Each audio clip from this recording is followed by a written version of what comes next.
The birthday surprise that changed everything for my family. Before we begin the story, make sure to subscribe to our channel and never miss more incredible stories every day. Tom slid the folder across my birthday cake like it was a bill. The candles were still burning.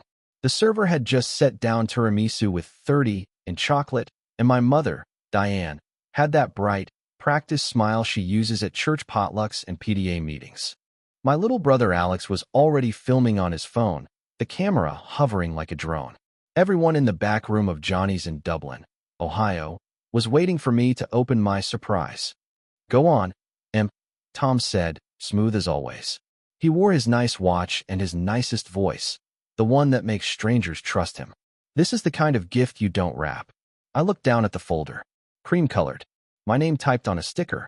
Under it, a smaller label, Franklin County Probate Division. My stomach sank in that familiar way it does right before a bad call comes over the radio at work. "What is this?" I asked. Diane reached across the table and touched my hand like she was comforting me, like this was about love. "It's just paperwork, honey. We wanted everything ready." "Ready for what?" Alex's voice cracked on a laugh that wasn't a laugh. "Just open it. Mom's been stressing." Tom leaned forward. "Emma, you're the responsible one. You always have been." The room felt too warm. I could smell garlic and wine and the sugar of the cake. I could also feel the eyes of my family's friends, neighbors, people from Diane's book club, because of course there were witnesses. There were always witnesses when Diane wanted to control the story. I flipped the folder open. The first page said Petition TO Appoint Successor Guardian. Beneath that, in bold, Ward, Michael Harper. My father's name. My father who died when I was 11. My father who I have been visiting in nightmares for 19 years. I stared until the words blurred. Then I looked up at Diane. Her smile trembled, but she didn't let it fall. "Before you get upset," she said softly, "we did it for you." Tom's hand closed over the folder like he could shut the whole thing back down. "You can sign tonight," he said, "and we keep this in the family." And that's when I realized my birthday wasn't a celebration at all. It was a trap, and the proof was sitting in front of me. Then Diane whispered one detail that made my hands go numb. If you grew up with Diane, you learn early that love comes with fine print. She didn't yell much. She didn't have to. She could guilt you into sweeping your own feelings under the rug with a sigh, and "I just worry because I care." She curated our family the way she arranged the throw pillows in her Upper Arlington living room. Everything facing outward, nothing messy showing. Tom came into our lives when I was 13, 2 years after Dad's accident. He was a real estate guy, the kind who remembers servers' names and calls everyone buddy. He bought Diane a bigger house, and suddenly grief became something we performed in clean clothes for clean people. I'm 30 now, and I work as a paramedic on the west side of Columbus. I see families at their rawest, screaming, sobbing, bargaining with God in apartment hallways that smell like old carpet and ramen. It makes Diane's world feel like a movie set. My one-bedroom in Hilliard is small, loud, honest. Her home is quiet, staged, expensive. 2 weeks before my birthday, she called me during my shift change. Quick question," she said, breezy. "Do you still have the life insurance paperwork from your father?" I gripped the steering wheel in the station parking lot. "Why would I have that? You handled everything." A pause. Just long enough to be deliberate. "Right. I'm organizing. Tom says we should update our files." "Okay," I said, because I always say okay. "What's this really about?" Diane laughed, light and brittle. "It's nothing. Don't be dramatic." Later that night, Alex texted me, "Mom's freaking out. Please don't start stuff." I stared at that message until my eyes hurt. Alex still lived at home, still let Diane treat him like a project. He could be sweet, but he was also the family's pressure valve. He'd beg me to bend so she didn't burst. I told myself I'd keep the peace for one dinner. I told myself 30 was a new chapter. I even let myself imagine, for half a second, that maybe they wanted to celebrate me without an agenda. I should have known better the moment Tom asked if I'd bring my ID. The invitation started as a group text that didn't sound like my family. Diane, "Hello, my beautiful children. Important. Dinner Friday, 7 p.m. We're something nice. No excuses." Tom followed with a thumbs-up emoji like he'd just approved a business email. "Alex, please just come." I typed back, "It's my birthday. Can we do something low-key? Diner? You know I'm on shift Saturday." Diane replied immediately, no. This is special. We already reserved the room. Reserved a room. For my birthday. Diane hadn't reserved a room for me since I was 10, and even then it was because the neighbors were coming. Then Tom added, also, bring your driver's license. And maybe your social security card if you have it handy. I reread his text like it might rearrange into something normal. I called Diane. Why do you need my social? I asked. Oh my God, Emma. She sighed, like I was ruining her day by breathing. It's for a little surprise. Trust me. I don't trust surprises that involve my government documents. Tom's voice cut in on speaker, calm, almost amused. It's not a big deal. Don't make it weird. I'm not making it weird, I said. You are. Diane shifted to her softer tone. Honey, you know how hard these last few years have been. We just want to do something meaningful. For the family. There it was, family. The word she uses like a leash. The next day, Alex showed up at my apartment unannounced. He looked tired, like he'd been sleeping on a couch in someone else's dream. Please, he said before I even let him in. Just don't fight them on Friday. Mom's been crying. Why is she crying? I asked. He swallowed hard. Because this is important. Important how? Alex shook his head fast, too fast. I don't know all of it. Tom's handling it. Mom says you'll understand when you see it. That sentence sat between us like a warning. When Alex left, I checked my calendar again, like the date might change. Friday, 7. Johnny's. A reserved room. Bring ID. I put my wallet on the counter and felt my hands start to shake. Johnny's smelled like garlic knots and expensive cologne. Tom had picked the kind of place where the servers wear black and you can't hear yourself think because everyone's trying to sound important. They'd rented a little private room in the back. There were balloons and a banner that said Happy 30th, Emma in gold letters. Diane hugged me too tight, like she was afraid I'd bolt. Look at you, she said, hands on my shoulders. 30. I can't believe it. Tom kissed my cheek. Proud of you, kiddo. Alex hovered behind them, jittery, tapping his phone like it was a stress ball. For the first 15 minutes, it almost worked. Bruschetta, small talk. Diane asking questions that made her look supportive without actually listening. So you're still driving the ambulance? She asked. I'm a paramedic, Mom. Yes, that, she said quickly. Such a helper. Tom raised his glass before the entrees arrived. I want to make a toast. A couple of Diane's friends clapped. Someone I didn't recognize smiled like she'd been invited for a show. To Emma, Tom said. Reliable. Level-headed. The one we can count on. When things get complicated, she steps up. I tried to joke. Is this where you ask me to house sit again? Diane laughed too loud. Oh, honey. Alex started recording for real now, phone held sideways. My skin crawled. Tom kept going. This year is about family. About legacy. About making sure the right person is in the right role. Role. I repeated. Diane reached under the table and pulled out a box. Not wrapped. Plain cardboard, the kind offices use for files. She set it in front of me with both hands. I know you said no gifts, she whispered. But this is important. The room went quiet in that staged way. I lifted the lid. Inside wasn't jewelry or a card. It was a thick folder, tabbed and labeled, with a pin clipped to the front. Tom slid it closer. Open to the signature page, he said gently. Diane's smile didn't reach her eyes, and I finally understood why Alex looked sick. The folder was organized like someone had been planning this for months. Tab 1, Medical. Tab 2, Finances. Tab 3, Court. My name was typed in the top corner of every form like a dare.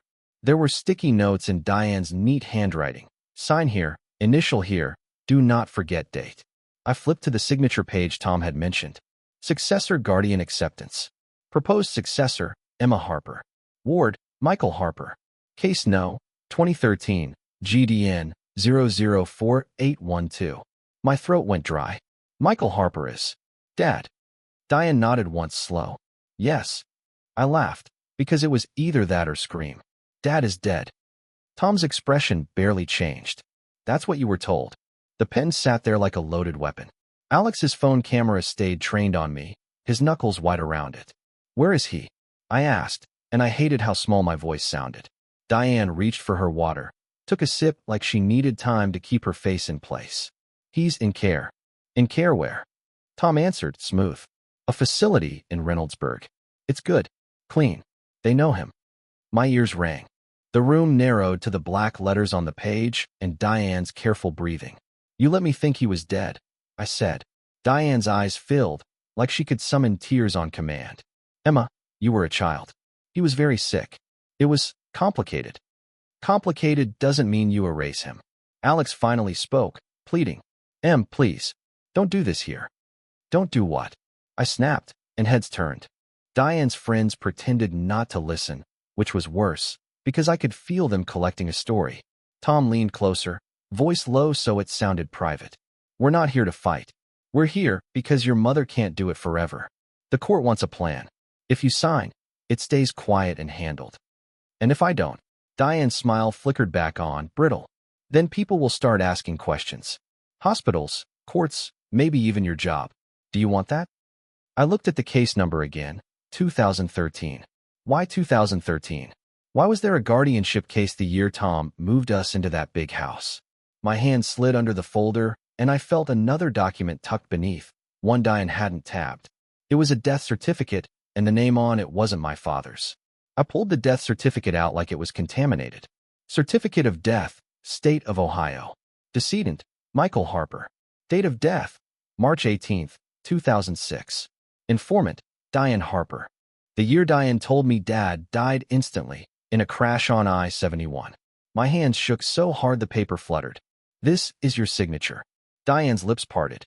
For the first time all night, she looked caught. Not sad. Caught. Tom reached for it, but I yanked it back. "Why does this exist?" I said, loud enough for the hallway to hear. "If he's alive." Alex lowered his phone. "Mom." Diane pressed a napkin to her eyes like it could erase the moment.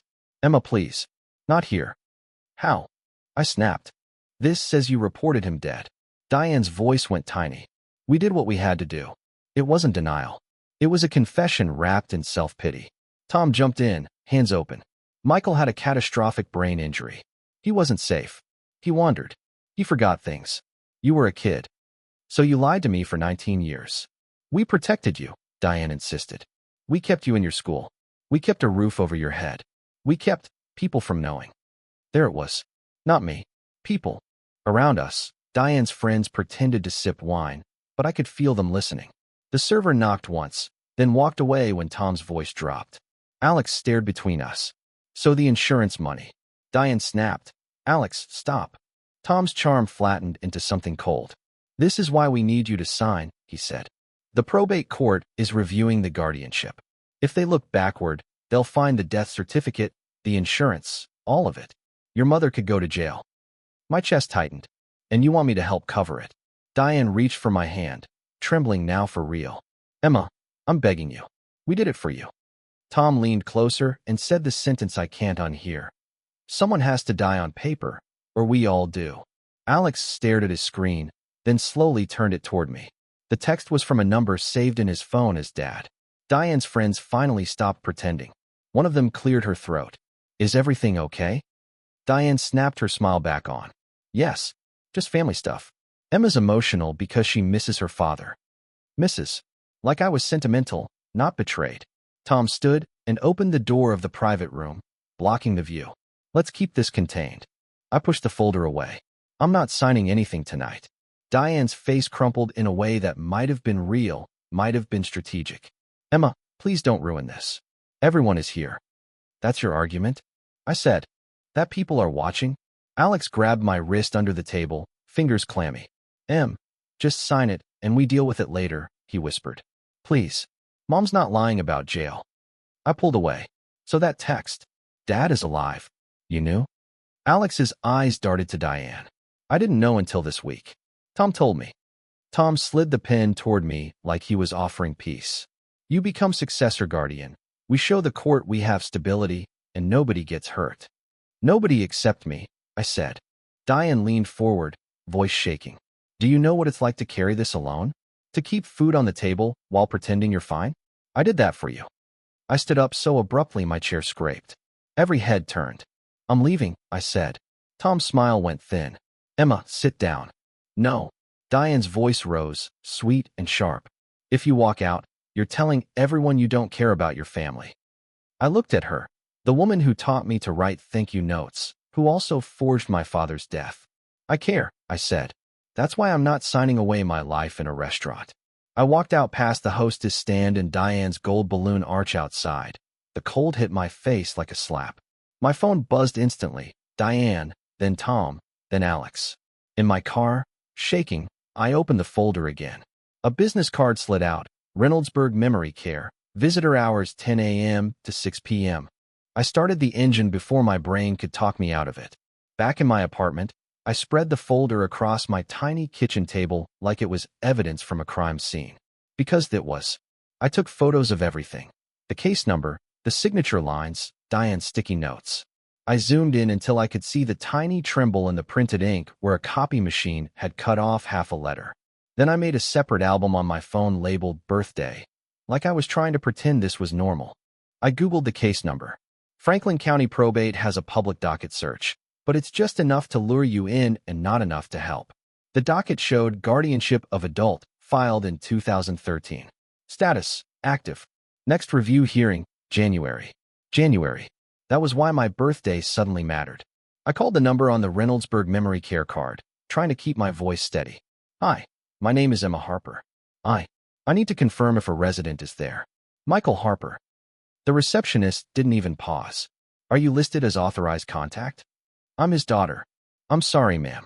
Without authorization from the guardian, I can't confirm or deny residency. My mother is the guardian, I said, hearing how insane that sounded. Then she needs to add you. I hung up and stared at my reflection in the microwave door. 30 years old, and I needed permission to know if my dad was alive. My phone lit up again, Tom this time. I let it ring out. Then Diane sent a text that felt like a hand around my throat. Please don't do anything rash. Come tomorrow. We'll explain calmly. I didn't want calmly. I wanted facts. So I drove to the courthouse records desk the next morning before my shift, took a number, and asked for the guardianship file like I was ordering coffee. The clerk typed for a long time, frowned, then looked up at me. Are you Emma Harper? She asked, suddenly cautious. Yes. She lowered her voice. This file has a restricted addendum about you. The clerk handed me a stack of pages with a rubber band around them, like she was passing contraband. I sat at a metal table under fluorescent lights while strangers argued over parking tickets nearby. The first thing I saw was a petition signed by Diane in 2013. The second thing I saw was Tom's name listed as interested party, not guardian, like he was careful not to put his fingerprints on the steering wheel. Then I hit the inventory of assets. I expected minimal funds. I expected SSI only. That's what Diane always implied. Dad's medical care was this black hole she heroically managed. Instead, the file listed a settlement payment from an accident claim, a checking account with 5 digits in it, and proceeds from the sale of a small property in Gahanna. My dad owned property. My hands went cold. My dad had been a mechanic who loved cheap tools and old rock music. He was not a property in Gahanna guy. That meant one thing, inheritance. Something passed down. And there it was in the notes. Estate distribution from Harold and June Harper, paternal grandparents. Disbursed 2012. I had never heard those names spoken out loud in my house. My grandparents supposedly died years ago, vague and unimportant, like background extras. I kept reading. Annual guardian reports. Facility payments. Reimbursements. A line item for home improvements, the year Diane and Tom renovated their kitchen. I flipped to the signatures. On 2 reports, the handwriting looked like mine. Looping E, slanted M, but wrong, like someone copying from memory. My stomach turned as I realized what they were setting up with that successor guardian form. They wanted my real signature on the record before the court review. They wanted me attached to their paper trail like a seatbelt. I copied the restricted addendum request form because the clerk wouldn't let me view it without additional ID and walked outside into sharp winter air. In the parking lot, Alex called. Em, he said, breathless. Tom's freaking out. He said you went to probate. How does he know that? Silence, then a ragged inhale. Because he got a notification. The court called the guardian. And before I could respond, my phone buzzed with a new message from Tom. Stop digging, or I'll make sure you lose your license. I tried to tell myself Tom was bluffing, but he knew where to poke me.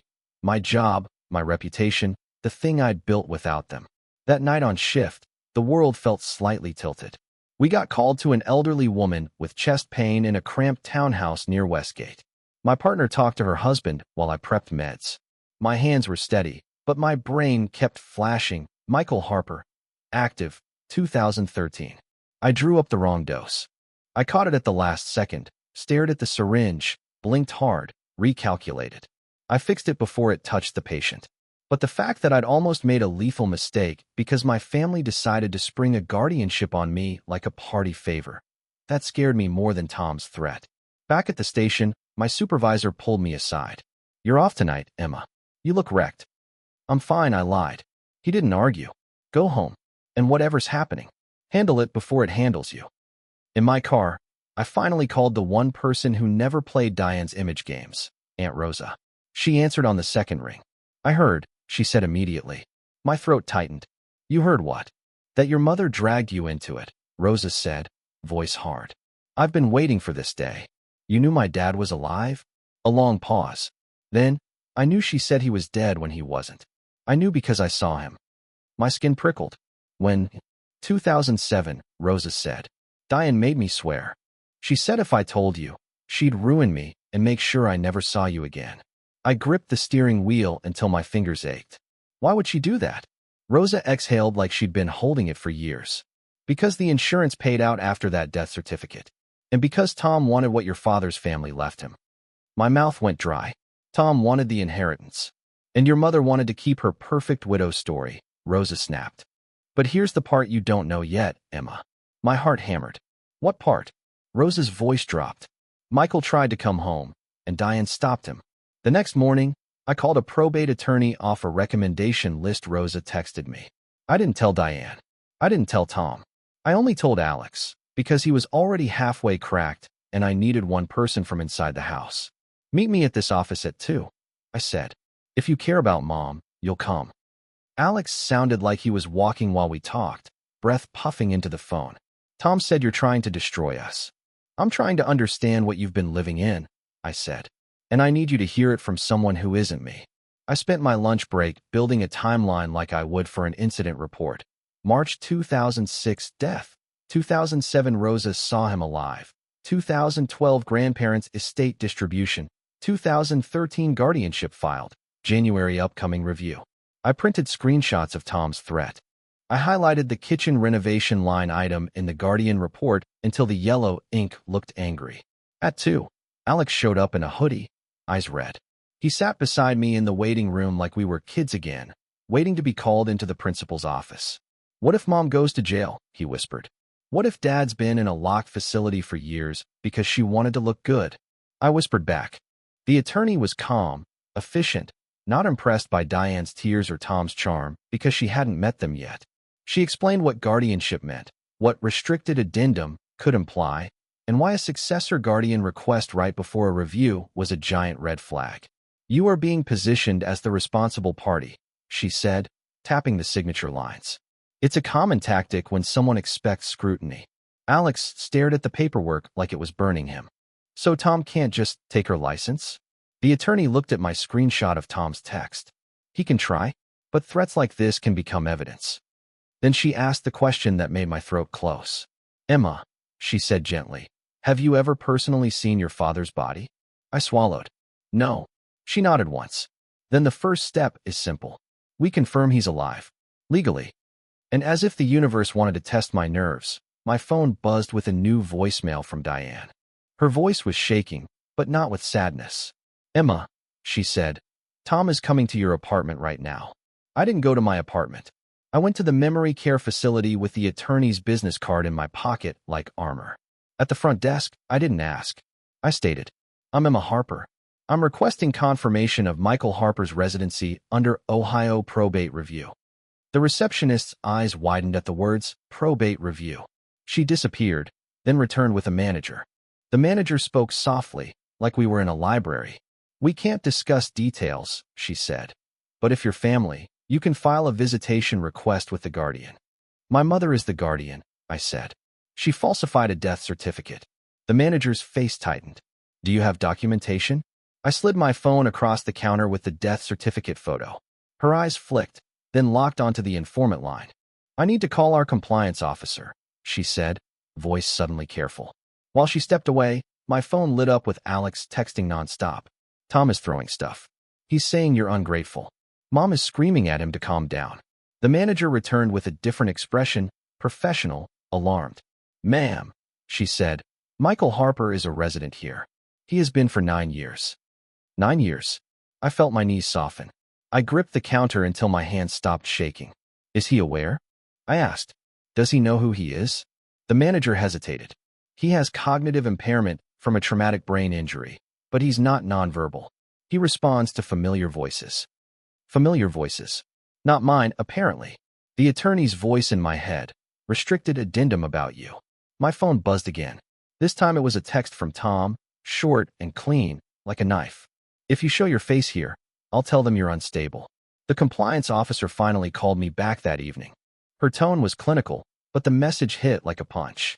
We've noted your claim, she said. However, I need to inform you that your mother filed a directive prohibiting contact between you and Mr. Harper. I couldn't speak. The officer continued, almost apologetic. It's dated 2013, signed and notarized. Alex called right then, voice breaking. He choked out. Tom just admitted something.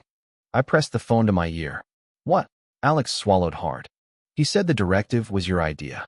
I didn't cry right away. I got very, very calm. The way I do when someone's bleeding out and panicking won't help. I drove straight to Rose's house in the suburbs, because I needed one real adult in the room. She let me in, took one look at my face, and slid a mug of coffee across the table without asking. They forged it, I said. They forged a directive that says I didn't want contact with my dad. Rose's jaw clenched. Of course they did. Alex showed up an hour later, shaking like he'd walked out of a storm. He sat on Rose's couch and stared at his hands. I heard Tom say it, he whispered. He told Mom. We put Emma's name on it because the court would buy it. Rose's eyes flashed. So your mother let him. Alex flinched. She said she had to. She said Dad tried to call Emma once, and it made her spiral. My chest tightened. So she punished him for wanting his kid. That night, I filed a complaint with probate court. The attorney helped me attach exhibits. Death certificate photo, the asset inventory, Tom's threat, the facility's confirmation of the no-contact directive. I didn't post anything online. I didn't call the police in a dramatic scene. I did the boring, brutal thing, paperwork. 2 days later, a court investigator called me back. We're opening a review, she said. Do not contact the guardian directly. Because she might destroy records, I said, barely a question. The investigator didn't answer, which was answer enough. Tom's response was immediate. He showed up at my station parking lot after my shift, leaning against his car like he belonged there. He smiled at my coworkers. Emma, he said pleasantly, we can still fix this. You mean bury it, I said. His smile held, but his eyes didn't. You think the court is your friend? They'll look at you too. Your finances, your stability, your career. I'm not the one who killed someone on paper, I said. Tom's voice dropped. Then don't make me prove you're capable of worse. And as he walked away, my supervisor stepped out of the building behind me. He'd heard every word. My supervisor didn't fire me. He didn't even yell. He just said, take the week off, and handed me the number for the department counselor like it was standard protocol. It should have been humiliating. Instead, it felt like someone finally acknowledging I was drowning. The probate court moved faster than I expected. An emergency hearing was scheduled. Accounts related to my father's guardianship were temporarily frozen. A neutral guardian ad litem was appointed to investigate. Diane and Tom were ordered to preserve all records. Diane called me from an unknown number, sobbing. You're doing this to me, she said. After everything. I stared at the wall in my apartment, at the crooked frame I never bothered to fix because I'm always busy saving other people. You did this, I said. To Dad. To me. Tom texted once. You're dead to this family. Rosa laughed when I showed her. Good, she said. Now you can breathe. Alex moved into my place for a few nights because Tom's temper started breaking through the charming mask. He apologized 100 times in a way that wasn't about fixing me, just about admitting he'd helped keep the lie alive. I didn't know how to leave, he whispered one night. She made it feel like betrayal. It was betrayal, I said gently, but you're leaving now. The hardest part came when the neutral guardian approved a supervised visit. I drove to the facility with Rosa in the passenger seat, my palms sweaty on the wheel. The lobby smelled like disinfectant and mashed potatoes. The manager led us to a quiet room with a fake plant and a TV playing a game show too loud. Then they wheeled my dad in. He was thinner than I remembered, hair mostly gone, eyes cloudy like a window after rain. But when he looked at me, something shifted. His mouth opened, slow. He said, like the name lived somewhere deep and stubborn. I dropped to my knees in front of him, sobbing so hard I couldn't breathe. I held his hand and felt his pulse, real and warm. Rosa wiped her eyes and whispered, "He knows." My dad blinked at me, struggling, and then he tried to say something else. A word that sounded like a name I'd never heard before. The name stuck in my head for days. At first I thought it was nothing, just brain injury confusion, syllables slipping. But the neutral guardian's report came back with one more ugly truth. My father had asked, repeatedly, about the baby. About a child Diane claimed didn't exist. Rosa sat with me at my kitchen table, the same place I'd laid out the evidence. "There was another pregnancy," she said quietly. "Before you. Diane lost it, or said she did. Your dad never believed her." My chest tightened. So the baby could be. Rosa held up a hand. "We don't know. Not yet. But we know your mother used silence like a weapon." The court case didn't end with a cinematic arrest in a restaurant. It ended with hearings, subpoenas, and Diane's world cracking in slow motion. The insurance company opened an investigation into the 2006 payout. Tom's business accounts were audited after the property sale raised flags. Diane wasn't hauled away in handcuffs, but she was removed as guardian, publicly, in a courtroom where she couldn't smile her way out. Alex testified, voice shaking, about the forged directive. He cried afterward in the hallway, and I held him anyway, because healing doesn't look like vengeance. It looks like truth and consequences, and still loving the people who finally stop lying. I kept my job. I also took counseling seriously, because I learned the hard way that you can't carry family trauma and a trauma job without paying for it somewhere. I visit my dad twice a week now. Sometimes he knows me. Sometimes he doesn't. But I sit with him anyway, and I bring old photos Rosa found in a shoebox. Real ones, before Diane started editing our lives. Diane sends letters. I don't read them alone anymore. My boundary is simple. No contact unless it's through the court process and therapy, in writing, with accountability. If you're watching this and your gut is screaming that something in your family story doesn't add up, listen. Take screenshots. Write dates down. Ask for records. Tell one safe person. Love doesn't require you to sign your life away to keep someone else looking good.